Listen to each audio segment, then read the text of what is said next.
My self doctor Kailash Silolia, government college Ajmer. आज अपने period table का अध्ययन कर रहे हैं।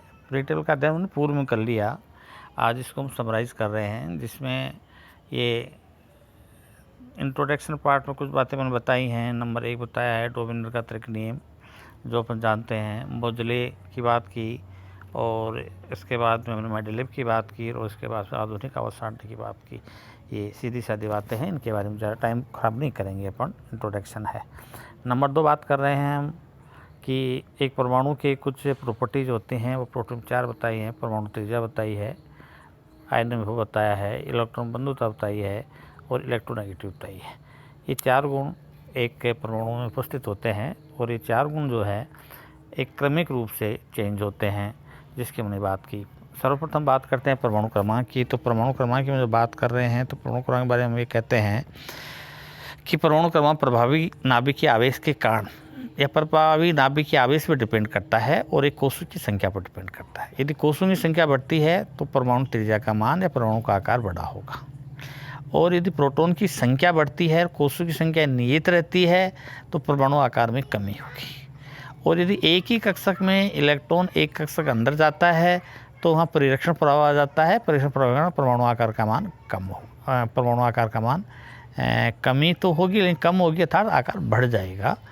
इस प्रकार से परमाणु आकार को जो प्रभावित करने वाले फैक्टर हैं वो अपन ने ये कुछ बताया, जिसमें अलग अलग बताया है कि जैसे प्रोटॉन की संख्या के कारण बता दिया, इलेक्ट्रोनेगेटिविटी के कारण बता दिया, इलेक्ट्रॉन प्रतिकर्षण के कारण बता दिया, फिर ये प्रोटॉन की संख्या बढ़ने के कारण बता दिया हमने, इफेक्टिव न्यूक्लियर चार्ज के कारण बता दिया, शील्डिंग प्रभाव बता दिया। तो इस प्रकार एक परमाणु में जो भी प्रॉपर्टीज़ हैं वो इस नियम के अनुसार परिवर्तित होती रहती हैं, या इस क्रम में इनके अनुसार बढ़ती हैं और घटती हैं, जिसका अध्ययन अपन ने कर लिया। नंबर 2 हम बात कर रहे हैं यहीं इसी क्रम में हम बात कर रहे हैं परमाणु आकार के बाद में बात कर रहे हैं आयनन विभव की बात कर रहे हैं।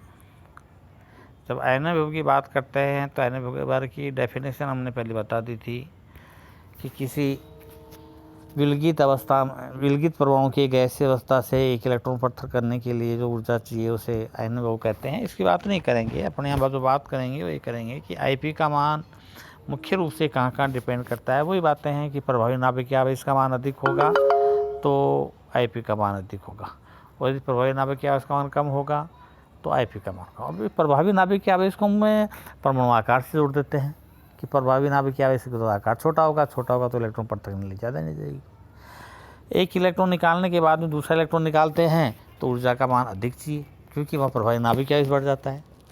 और यहाँ ऊर्जा देते हैं तो ये ऊष्माशोषी भी क्रिया हो गई।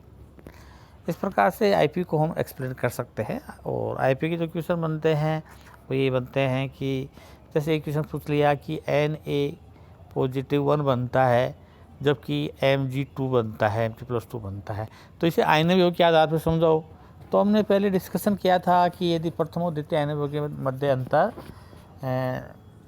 10 इलेक्ट्रॉन वोल्ट का है तो निम्न ऑक्सीकरण अवस्था स्थायी होती है, और यदि अंतर ज़्यादा है तो +2 ऑक्सीकरण अवस्था स्थायी होती है। तो ये अपन डिस्कस कर चुके हैं, इसकी बात अपन नहीं करेंगे। ये एक एक्सोथर्मिक रिएक्शन है, इसे ऊष्माशोषी विक्रिया है। इस प्रकार से ये अपन ने इसकी शील्डिंग इसकी बात कर ली, आयनन विभव की बात कर ली। आयनन विभव के बाद भी हमने यहाँ बात कर रहे हैं इसके इलेक्ट्रॉन एफिनिटी की। इलेक्ट्रॉन एफिनिटी बात करते हैं तो इलेक्ट्रॉन एफिनिटी का मतलब हमने बताया कि इलेक्ट्रॉन एफिनिटी आयनन विभव के जैसे अपोजिट होता है कि एक इलेक्ट्रॉन निकालने के लिए एनर्जी देनी पड़ती है, जबकि किसी उदासीन परमाणु में इलेक्ट्रॉन जोड़ते हैं तो ऊर्जा निकलती है। तो एंडोथर्मिक रिएक्शन होगी, उसमें विक्रिया हो गई। इस प्रकार से ये अभिक्रिया का मान यहाँ हमने इस क्रम में बताया, और ये प्रॉपर्टीज़ का अध्ययन किया हमने। इस प्रकार से ये जो पीरियोडिक टेबल है, इसके जो गुण हैं, इनकी अपन इस प्रकार से अध्ययन करते हैं। अब जैसे से बहुत सारे क्वेश्चन बनते हैं कि आयनन विभव की एप्लीकेशन बताओ, तो आयनन विभव की एप्लीकेशन के बारे में बताएं, तो ये कह सकते हैं इससे इसके बारे में क्या क्या बता सकते हो। तो इससे एसिड बेस की क्षारकता बता सकते हैं कि वो अम्ल होगा या क्षार होगा, हाइड्रोक्साइड, हाइड्राइड, इनके बारे में बता सकते हैं। या फिर इसके नामकरण की बात करें तो हम विद्युतता के आधार बता सकते हैं। यदि जालक ऊर्जा की बात करें तो ए के आधार पर बता सकते हैं। इस प्रकार से बहुत सारी प्रॉपर्टीज़ का हम अध्ययन करें तो इस प्रकार बता सकते हैं। जैसे कुछ क्वेश्चंस मैंने बनाए हैं कि यहाँ हमने बताया है कि Na, ऐसे तो हो गई कि ऑक्सीजन से एक इलेक्ट्रॉन ऐड करते हैं तो रिएक्शन उसमें छिपी होती है, वो दूसरा इलेक्ट्रॉन जोड़ते हैं तो इलेक्ट्रॉन उसमें शोषी होती है। ऐसा क्यों होता है? तो वो इलेक्ट्रॉन प्रतिकर्षण की बात की थी। BaCl3 वो Cl2 का हाइड्रोलाइसिस करते हैं तो क्या बनता है। फिर इसके बाद में ये हम बात कर रहे हैं कि सम इलेक्ट्रॉन श्रेणी में आवेश बढ़ने के साथ साथ आकार किस प्रकार से बढ़ता है या कम होता है। इस प्रकार के बहुत सारे क्वेश्चंस जो हैं हम बता सकते हैं। तो पीरियोडिक टेबल का एक समराइज 2-3 पेज 4 पेज मैंने इसको किया है, इसे आप अध्ययन करके देखें। इसमें बहुत सारी जो प्रॉपर्टी जो हमने पढ़ी उसकी शॉर्ट टच किया है, तो इसका अध्ययन करें। इसमें जो क्वेश्चन बने हुए पीछे लिखे हैं। Thank you.